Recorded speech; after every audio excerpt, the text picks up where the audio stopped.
Máis temas, máis asuntos. Estamos xa rematando o programa de hoxe, unha menos 20 de febreiro, bueno, pues unha mañá chea de contidos, e imos rematar precisamente este tempo de actualidade local falando da actualidade dos concellos veciños de Santiago, como é o Concello do Pino. Temos xa nos nosos estudios a Manuel Taboada, o seu alcalde. Manuel, moi bo día, benvido. Hola, moi bo día. Chovía polo Pino. Bueno, igual que por todo Galicia, non vai ser diferente o Pino. Bueno, alguna consecuencia así mayúscula con tanta chuvia ademais no concello, alguna anomalía? Estamos vixiantes, bueno, sí, sempre algunha queda un árbol, algún río que se desborda, que hai que ir a limpiar algo esa zona. Bueno, os males máis ou menos son comuns de todos os concellos que estamos estes días a sofrir este mal tempo. Esperemos que a ver se vai cambiando a cousa. Bueno, como arranca o ano? Bueno, pois o ano arranca sempre con boas expectativas e con boa iniciativa e con incluso traballando incluso con obras, é dicir, acabamos de aprobar agora fai uns días este plan provincial de obras e servicio da Diputación, onde, bueno, pois neste caso o POS, que se chama. Sí, plan dos servicios, e que este ano pois o Concello do Pino ronda casi uns 800.000 euros, que é unha cantidade, bueno, pois que por o Concello é moi importante, onde parte desas diñeiro vai destinado a obras, a maior parte, un 60%, 400 e pico mil euros, sobre todo a mantenimento e conservación dos viales existentes, inda que metemos algún vial novo, pero máis que nada conservar o que temos para que este paro que está pasando agora en moitos rede de estradas, que este tempo está pasando unha factura importante, e bueno, pois para que os nosos veciños e veciñas poidan ter unhas estradas en unhas condicións óptimas, que é dicir, de bo estado, para que non sufran esas temas que falamos todos das fochancas, e moitas veces pois metemos un 60% dese POS en conservación e mantenimento de estradas, e algún trozo de estradas novas, e o resto, os 30.000 euros, van a gasto corrente. É dicir, que nos di que o gasto corrente? Bueno, pois con eses 300 e pico mil euros, pois pagamos facturas que poden ser, como pode ser o tema do lixo, o tema do consumo enerxético, e liberamos diñeiro de fondos propios para poder executar obras tamén con eses cartos que terían que ir a gasto corrente para fazer outro tipo de obras ao longo do ano, e non ter que esperar moitas veces que se aproben uns plan na Diputación, que che veñen as resolucións favorables para que che podan aprobar. Entonces moitas veces isto do POS pois son obras que se van a facer despois, quizá ao mellor dos meses de xullo ou de agosto.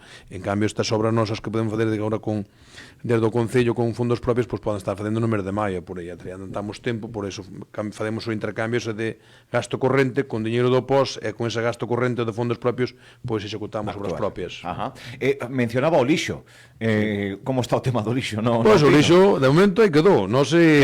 Quedou aí, nos dixémolo, e así o fixemos.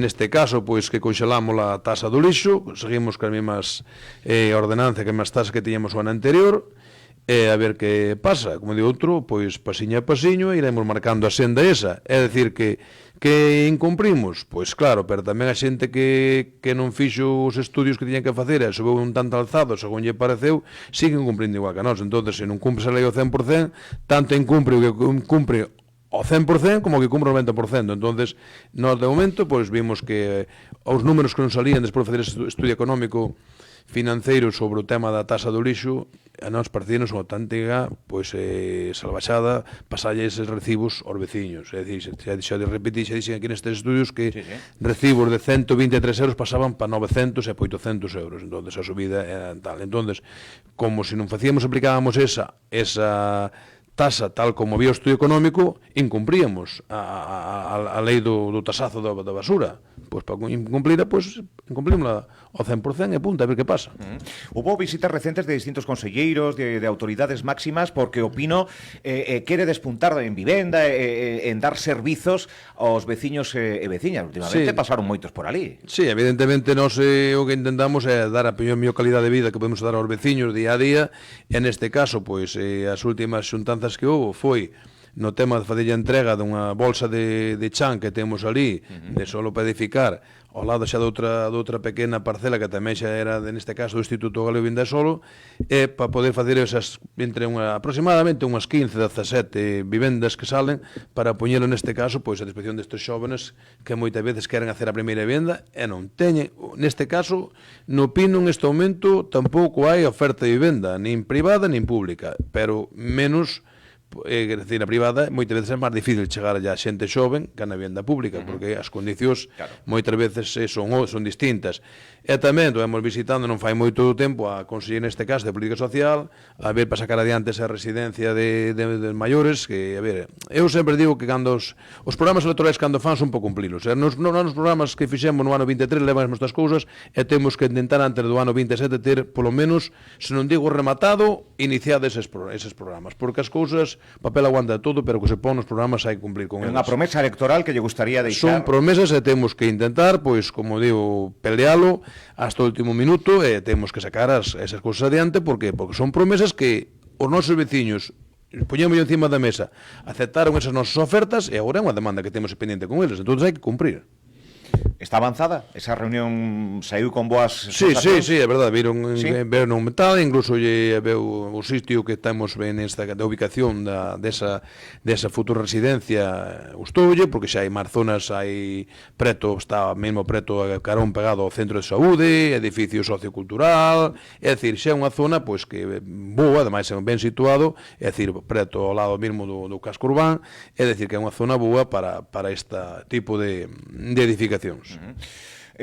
O Concello do Pino está en pleno camiño francés. Hoxe lía unhos datos precisamente do camiño de francés que trae prácticamente a metade dos peregrinos que chegan a Compostela, fala de memoria, 46-47% fan o camiño francés. Pasan polo Concello de Opino. Por certo, o Concello de Opino estivo en Fitur, tanto como Concello propio dentro da mancomunidade do camiño francés que, por certo, a súa presidencia ostenta a concelleira de Begoña Balado de Arzúa.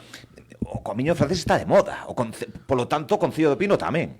Sí, é verdade, eu sempre digo que os concellos, tanto desde Piedra Fito de Cebreiro como hasta o Pino, a maior industria que temos neste caso é o camiño francés, porque, a ver, que evento a nivel de turismo podemos crear calquera dos concellos, por moito que dibuixa, por moito que pensa, que moito que se poñen en práctica, que atraia o número de camiñantes, en este caso de peregrinos e de turistas, como é o camiño francés. É dicir que hoxe nadie podía pensar que hoxe mesmo no Pino pasamos das 2.000 plazas para poder pernotar no Pino, entre hoteles, hostales, albergues, pensións,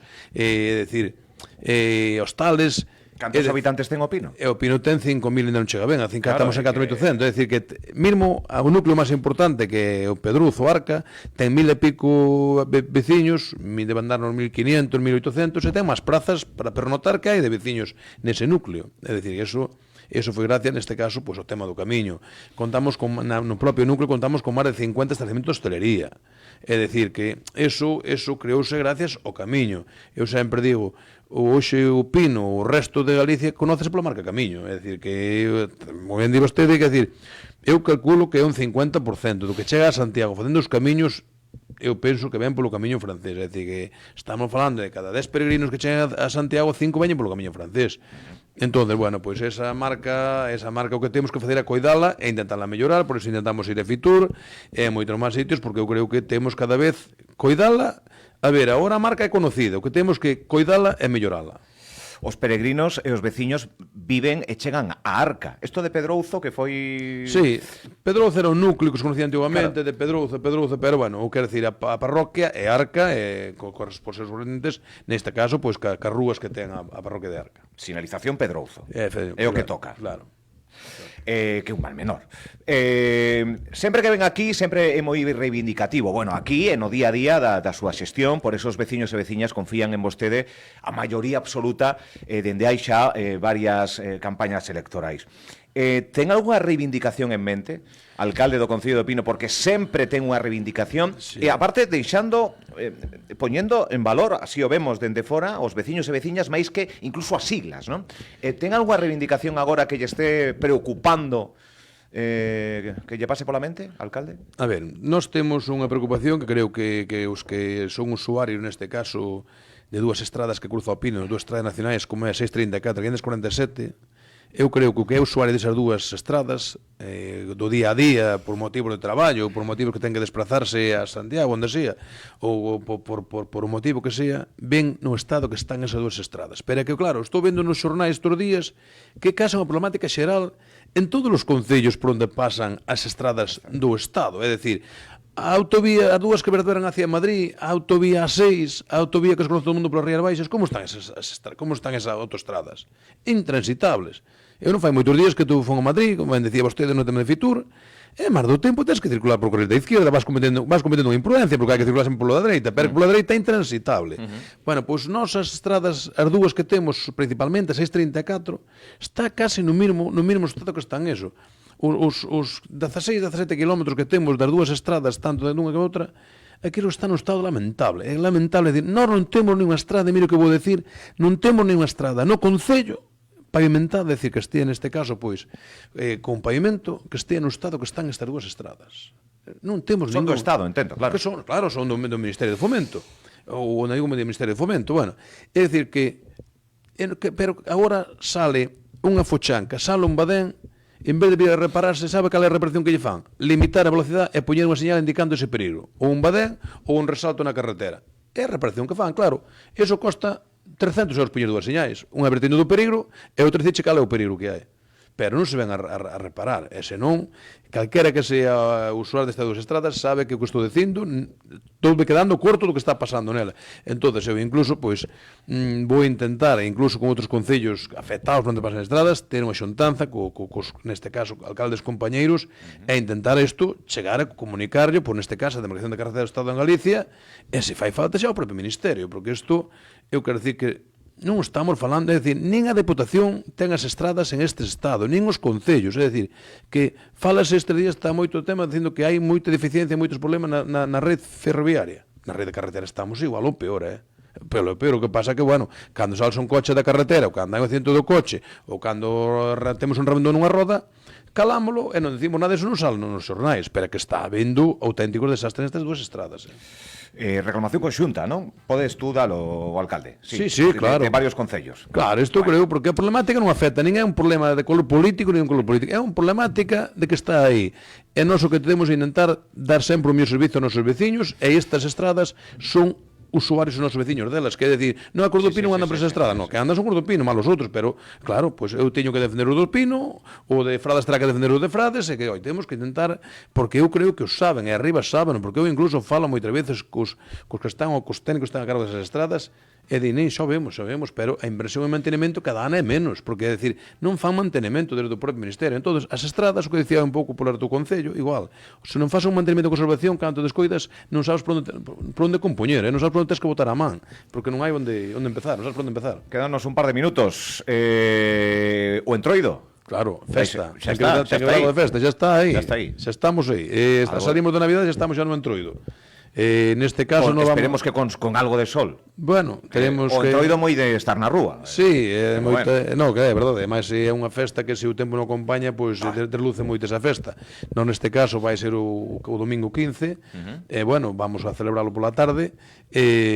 Bueno, aparte de todo o que hai de todos os anos, o tema dos concursos de disfraces e todo eso, bueno, festas.